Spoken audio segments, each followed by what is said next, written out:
جو لوٹ آئیں تو کچھ کہنا نہیں، بس دیکھنا انہیں غور سے جنہیں راستوں میں خبر ہوئی کہ یہ راستہ کوئی اور تھا۔ ابھی فرعون کو ڈوبتے دیکھا سامنے، اور فرعون کے لشکر کو ڈوبتے دیکھا۔ ابھی ان کے پاؤں گیلے تھے، چند قدم چلے تو آگے ایک بستی میں ایک بت تھا جس کی بستی والے پوجا کر رہے تھے، تو کہنے کہ موسیٰ اجعل لنا الہا کما لہم آلہہ، قرآن کی آیت ہے، موسیٰ ایک ایو جا خدا سانوی لے دے، اسی میں انہوں متھا ٹیکیے۔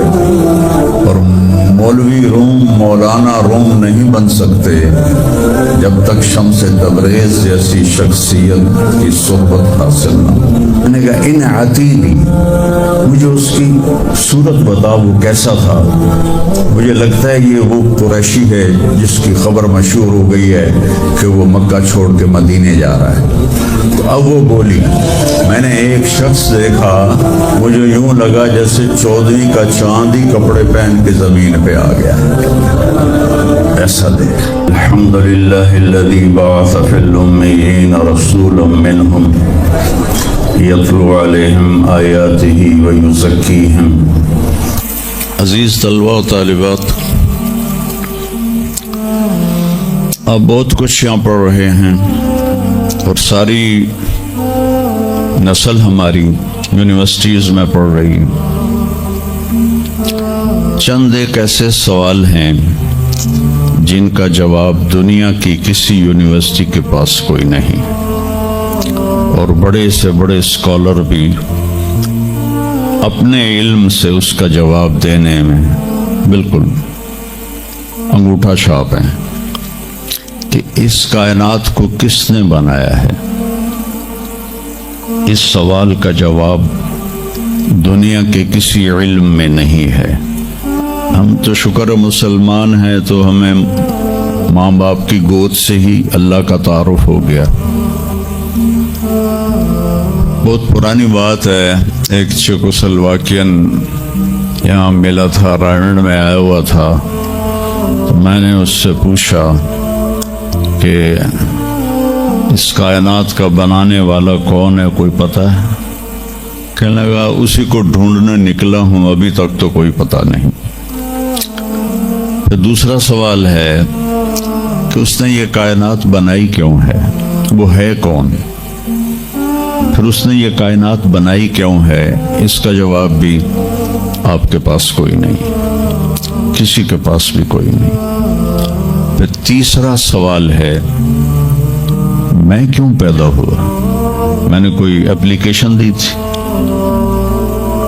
ان بچیوں نے کوئی درخواست دی تھی کہ ہم نے لڑکی پیدا ہونا ہے؟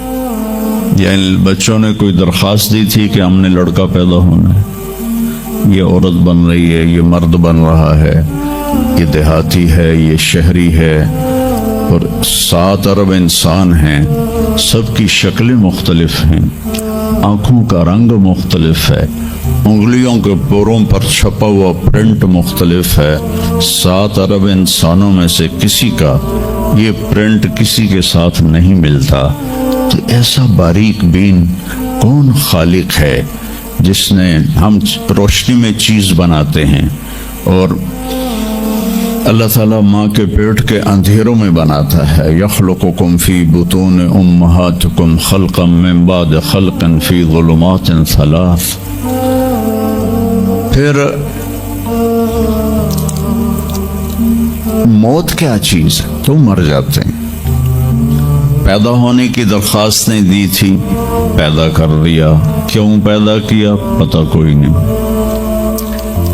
اب مرنا نہیں چاہتے، لیکن دائیں بائیں موت کے حملے ہو رہے ہیں، ایک دن مجھ پر بھی ہو جائے گا، آپ پر بھی ہو جائے گا، اور ہم ایک ماضی کی بھولی بسری داستان بن جائیں گے۔ تم مرتے کیوں ہیں؟ پھر کوئی جلا دیتا ہے، کوئی بہا دیتا ہے، کوئی مٹی میں ملا دیتا ہے، کوئی پرندوں کے سپرد کر دیتا ہے، پارسی وہ اوپر رکھ دیتے ہیں، گدھ آ کے کھا جاتے ہیں۔ تو یہ موت کیا چیز ہے؟ تھوڑا شروع میں میڈیکل میں نے شروع کیا تھا، تو پھر اللہ نے میرا راستہ بدل دیا، تو موت کیا چیز ہے، میڈیکل سائنس میں اس کے 200 جواب ہیں، 200، اور ایک بھی صحیح نہیں، سارے غلط ہیں، کیونکہ وہ انسانی عقل سے ہیں تو نہیں پہنچ سکتے۔ پھر موت کے بعد کچھ ہے یا مر گئے اور مٹی ہو گئے؟ یہ چند سوال میں نے آپ کے سامنے رکھے ہیں، اور پوری دنیا کے انسانوں کو چیلنج ہے کہ اپنے علم سے جواب دو۔ کسی کے پاس اس کا جواب کوئی۔ نیوٹن نے یہ کہا تھا کہ اس کائنات کو 4 فورسز چلا رہی ہیں۔ عبدالسلام نے، پاکستانی سائنسدان اور 2 امریکن سائنسدان، 1976 میں یہ ثابت کیا کہ اس کائنات کو 4 نہیں 3 طاقتیں چلا رہی ہیں۔ اسٹیفن ہاکنگ نے چند سال پہلے یہ ثابت کیا کہ اس کائنات کو ایک طاقت چلا رہی ہے۔ اس سے پوچھا گیا وہ اللہ ہے؟ کہنے لگا نہیں، وہ اللہ نہیں ہے، اس کے پاس وحی کا علم نہیں تھا، تو وہ اتنا ہی اندھا ہے جتنا ایک ان پڑھ اندھا ہے۔ تو اس سے پوچھا گیا کیوں؟ تو کہنے لگا پھر سائنس کی ترقی رک جائے گی اگر اللہ کو مان لیا جائے۔ تو یہ وہ سوال ہیں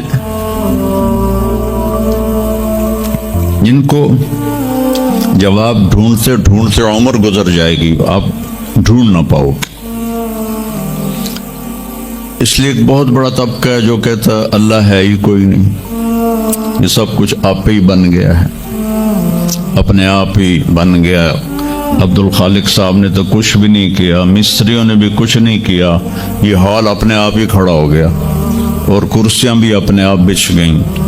ایسی بے وقوفوں والی سوچ بھی بلا کوئی قابل تعریف ہے کہ علامہ اقبال نے فرمایا تھا، ہیچ چیزیں خود بخود چیزیں نشد، ہیچ آہن خنجر تیغ نشد، ہیچ حلوائی نشد استاذ کار، تا غلام شکر ریز نشد، مولوی ہرگز نشد مولا روم، تا غلام شمس تبریز نشد۔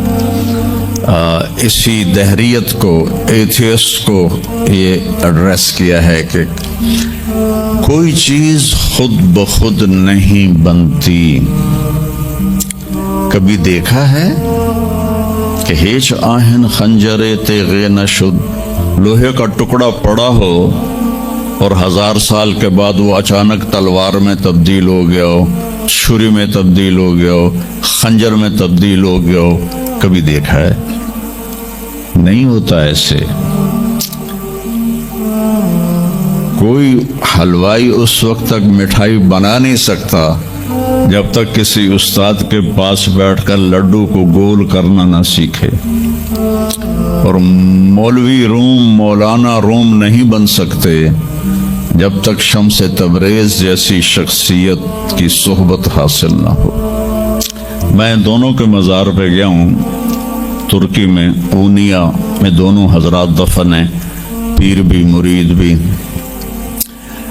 مولانا روم کو آج شاید کوئی دھرتی پہ جانتا بھی نہ، اور میں اس یونیورسٹی میں ان کا نام بھی نہ لیتا۔ وہ ایک فلسفی عالم تھے اور منطقی عالم تھے۔ وہ دور تھا فلسفہ اور منطق کا، مسلمانوں نے قرآن و حدیث کا علم بہت پس پشت کر دیا تھا، اور جو فلسفہ اور منطق کے عالم ہوتے تھے وہ بادشاہوں کے دربار میں بڑی جگہ پاتے تھے۔ تو ان کے سامنے کتابوں کا ڈھیر تھا ان کے ساتھ، اور ادھر طالب علم بیٹھے تھے، انہیں وہ پڑھا رہے تھے، اور یہ کتابیں قلمی نسخے تھے، ہاتھ سے لکھے ہوئے۔ تو شمس تبریز رحمہ اللہ مسجد میں داخل ہوئے ننگے پاؤں، اور سفر کے آثار پگڑی پر بھی، کپڑے پر بھی۔ تو وہ بڑی سادگی سے پوچھتے ہیں کہ مولانا یہ چیز یہ کیا ہے؟ وہ کتابوں کا ڈھیر۔ تو اس کو یوں دیکھا تو کہے تو ان پڑھ جائے چٹا انہوں میں کی جواب دے وہاں کہنے لگے این آن است کہ تو نمی دانی، میرے پیارے یہ وہ ہے جو تو نہیں جانتا۔ تو ایک دم آگے بڑھے، کتابوں کو یوں دھکا دیا، ساتھ ہی تالاب تھا، ساری کتابیں تالاب میں چلی گئی۔ اب نیا پرنٹ نکالنا آج کل تو کوئی مشکل نہیں ہے، کوئی پریشانی کی بات نہیں، نیا پرنٹ مل جائے گا۔ جس نے ہاتھ سے سینکڑوں کتابیں لکھی ان کو تیرا بیڑا غرق، اوے ان پڑھ بندیا تو میری حیاتی برباد کر دیتی، نہ مراد ہوڑا میں دوبارہ کتوں لکھ کے لیاواں گا۔ وہ مسکرائے، حوض میں چھلانگ لگائی اور ایک ایک کر کے ہر کتاب خشک ان کے سامنے رکھتے گئے، خشک، اس سے مٹی نکل رہی، سامنے رکھتے گئے، پورا ان کا جو ان کی لائبریری تھی وہ پانی سے خشک نکال کر ان کے سامنے رکھ دی۔ ہوں ملا جی دی واری آ گئی، کہنے کہ این چیز وہ یہ کیا ہے، این چیز یہ کیا ہے؟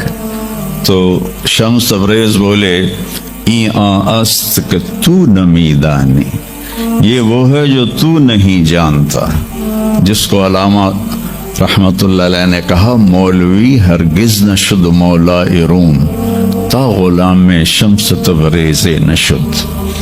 یہ ہمارے ملتان والے شمس تبریز نہیں ہیں، یہ شمس سبز واری ہیں۔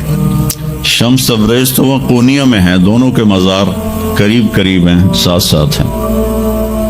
تو ایک طبقہ ادھر چلا گیا کہ آپ ہی بن گیا سب کچھ، ایک دھماکہ ہوا تھا اور ہر چیز بن گئی۔ وہ دھماکہ فرض کرو اگر یہاں کوئی ٹھا کر دے نا، ٹھا کچھ پٹاخہ ہی چھوڑ دے تو آپ لوگ ان دروازوں سے کیسے نکلو گے؟ بھاگتے ہوئے کہ بڑے آرام سے؟ عبد الخالق صاحب جو تو ہی چڑھ کے جاؤ گے، ساڑی جان بچے۔ اور اگر میں یوں کہوں کہ گندم کا ڈھیر پڑا تھا، اس میں دھماکہ ہوا اور گندم اڑتی ہوئی بوریوں میں جا کے فکس ہو گئی اور بوریاں سل گئیں اور ٹرک پہ چڑھ گئیں اور منڈی میں جا کے بک گئیں، تو تسی دو جتیاں مار کے میں نے باہر کر دے ہونا۔ ایک دھماکہ ہوا، وہ دھماکہ اتنا قابل تھا، اتنا علم والا تھا کہ اس سے دو طاقتیں پیدا ہوئیں، ایک سپیڈ کی اور ایک مقناطیس کی۔ تو اگر سپیڈ اور مقناطیس کی طاقت میں ایکوالٹی نہ ہوتی اور 1/10 خرب سیکنڈ، یہ ایک آسٹریلین سائنسدان کی بات میں بتا رہا ہوں، ایک سیکنڈ کے تو 100 سے زیادہ حصے ہو نہیں سکتے، لیکن انہوں کا فرض کرو اگر ایک سیکنڈ کے 1/10 خرب حصے ہوں تو وہ 1/10 خرب حصے میں اگر تھوڑا سا رفتار اور مقناطیس کی طاقت میں فرق آ جاتا تو ساری کائنات ٹکرا جاتی۔ لیکن یہ اتنی سمجھدار، اتنی اعلیٰ پڑھی لکھی کائنات ہے کہ نہ رفتار زیادہ ہوئی کہ پھیل کے فنا ہو جائے، نہ مقناطیس زیادہ ہوا کہ سکیڑ کے پھر زیرو کر دے۔ تو اس بیلنس کو خود بخود قائم ہو جانا اس تو وڈا کملا کوئی نہیں، بے وقوف کوئی نہیں۔ جو کہتا سورج کا بھی ایک سسٹم بن گیا، چاند کا بھی بن گیا، گلیکسی کا بھی بن گیا، اور اپنا آپ چلے جا رہے ہیں، ایسے ہی رہیں گے، ہمیشہ رہیں گے۔ کچھ کہتے ہیں فنا ہو جائیں گے۔ یہاں انسان جاہل ہے، اس جہالت کو دور کرنا سب سے پہلا علم ہے۔ اگر مرتے ہوئے مجھے پتا چلا کہ یہاں تو معاملہ کچھ اور ہے، جو لوٹ آئیں تو کچھ کہنا نہیں، بس دیکھنا انہیں غور سے جنہیں راستوں میں خبر ہوئی کہ یہ راستہ کوئی اور تھا۔ چلتے چلتے پتا چلا کہ ہم تو کہاں پہنچ گئے، تو اس وقت تو پھر رب ارجعون کے نعرے قرآن کہہ رہا ہے، کہیں گے رب ارجعون، یا اللہ واپس کر دے، لعلی اعمل صالحا، میں بڑے اچھے کام کروں گا۔ اللہ نے کہا کلا، اب نہیں ہو سکتا ہے۔ تو نبی جو آتا ہے 1,24,000 نبی یہ علم لے کر آتے ہیں اور وہ انسانوں کی اس جہالت کو دور کرتے ہیں۔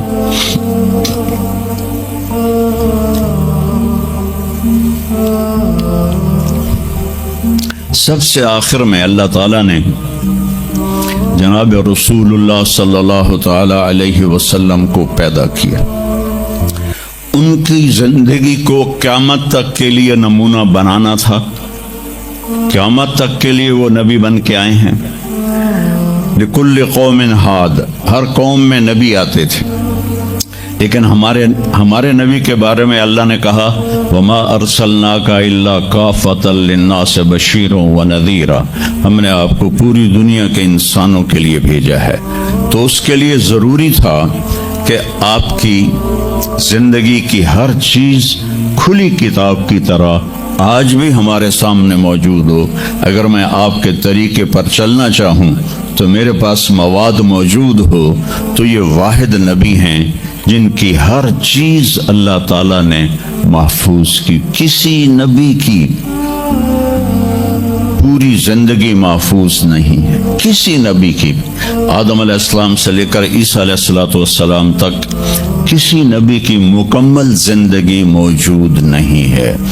اور ہمارے نبی کی زندگی پیدائش سے لے کر آنکھ بند ہونے تک ایک ایک پل کی زندگی آپ کی ہمارے پاس موجود ہے۔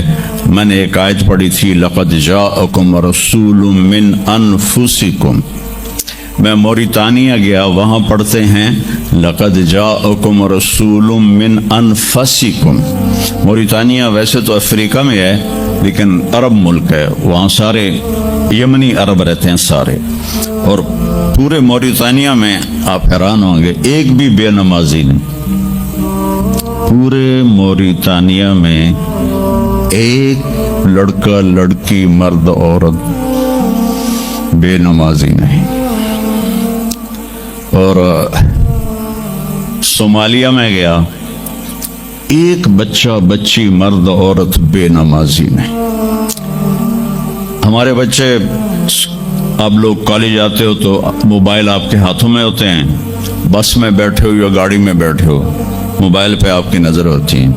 اور میں چونکہ 2 دفعہ گیا ہوں صومالیہ، 2 دفعہ، تو وہ بچے جب صبح جا رہے ہوتے ہیں اسکول تو ان کے ہاتھوں میں قرآن ہوتے ہیں اور وہ قرآن پڑھتے جا رہے ہوتے ہیں،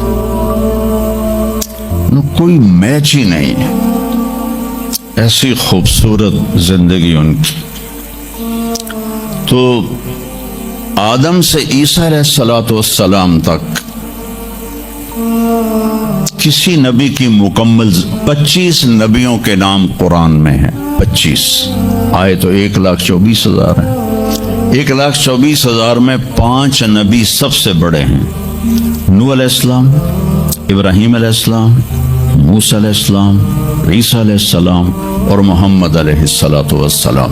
یہ 5 نبی اولو العزم کہلاتے ہیں، یہ سب سے بڑے رسول ہیں، سب سے بڑے رسول ہیں۔ لیکن زندگی صرف ہمارے نبی کی من انفسکم میں اشارہ ہے آپ کی خاندانی وجاہت کی طرف، کہ آپ بنو ہاشم سے ہیں جو سب سے عالی خاندان ہے، اور آپ کا نسب آدم علیہ السلام تک محفوظ ہے، بے داغ نسب ہے۔ آپ نے فرمایا میں اپنے باپ، جتنے بھی میرے پیچھے باپ ہیں، کسی میرے باپ سے زنا ثابت نہیں ہے، میرے کسی باپ نے زنا نہیں کیا ہے۔ یہ نسل کی حفاظت کا نظام چلایا۔ ایک دفعہ میں نے ملتان کی ضلع کونسل سے اپنے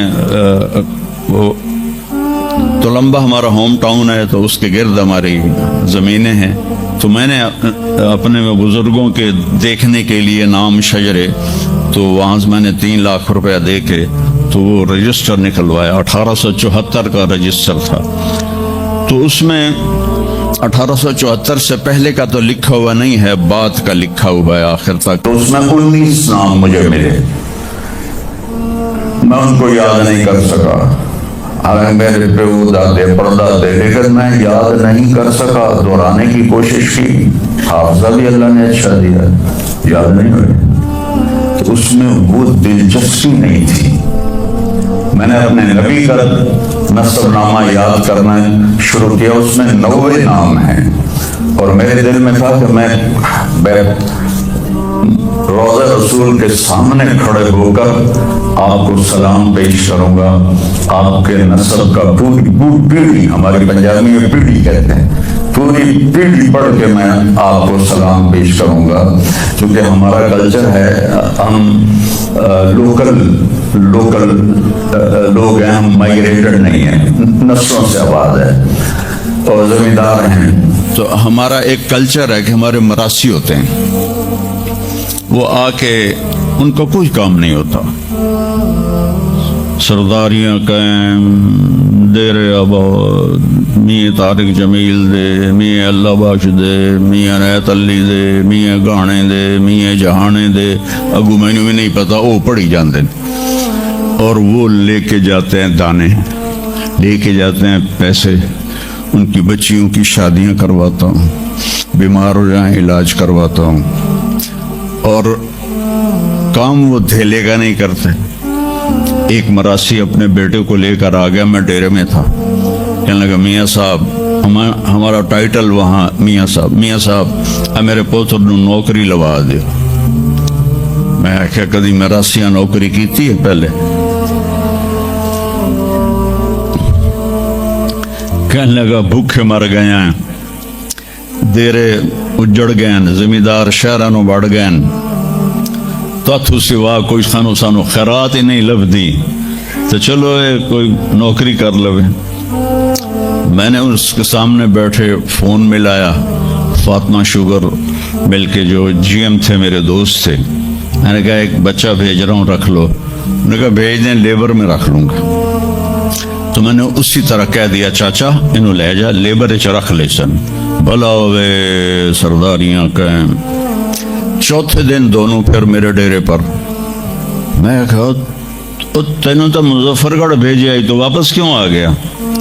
تو اس کا باپ کہتا ہے میاں صاحب میں سمجھا لیبر کوئی بڑا افسر ہوندا ہے، تو میرا پوتر افسر ہو سی، انہیں تو بوریاں چوا دی کنڈ بن چھڑی۔